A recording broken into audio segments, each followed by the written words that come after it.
Kung iniisip mo kung legal ang money broker sa Pilipinas, napunta ka sa tamang lugar. Sa video na ito, ipapaliwanag ko kung maaari mong legal na gamitin ang NAN trading platform batay sa kasalukuyang mga regulasyon.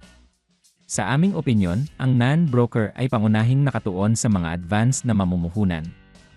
Kung naghahanap ka ng isang broker para sa mga nagsisimula, tingnan ang paglalarawan. At kung gusto mo ang money broker, makakahanap ka ng isang espesyal na alok doon. Ang NAN ay kilala sa pag-aalok ng malawak na hanay ng mga instrumento sa pangangalakal, kabilang ang forex, mga stock, mga index, at mga kalakal, lahat sa pamamagitan ng malakas at madaling gamitin na platform nito. Ito ay nagbunsod sa maraming mamumuhunan na magtaka kung legal ang NAN broker sa kanilang bansa.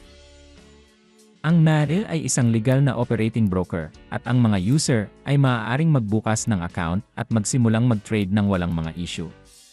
Kung hindi ka sigurado kung available ang platform sa iyong bansa, bisitahin lang ang website ng BaFin at subukang magrehistro. Kung hindi nagsisilbi ang broker sa mga kliyente mula sa iyong rehiyon, pipigilan ka nitong kumpletuhin ang proseso ng pag-sign up batay sa iyong lokasyon. Legal ang NAN dahil isa itong lisensyadong tagapagbigay ng serbisyo sa pananalapi na kinokontrol ng ilang otoridad, kabilang ang Cyprus Securities and Exchange Commission.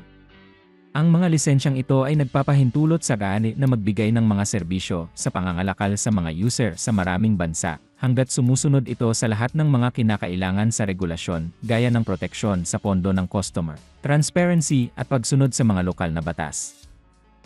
Sa paglalarawan, makakahanap ka ng link para magbukas ng libreng demo account sa RAN.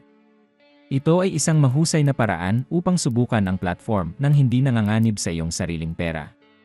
Nag-aalok din ang NAN ng iba't ibang uri ng account na angkop sa parehong may karanasan at advanced na mga mangangalakal na may minimum na deposito na nagsisimula sa $5 lamang. Sana nakatulong ang video na ito sa pagsagot sa iyong mga katanungan.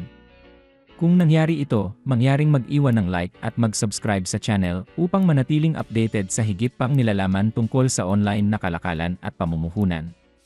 Salamat sa panonood.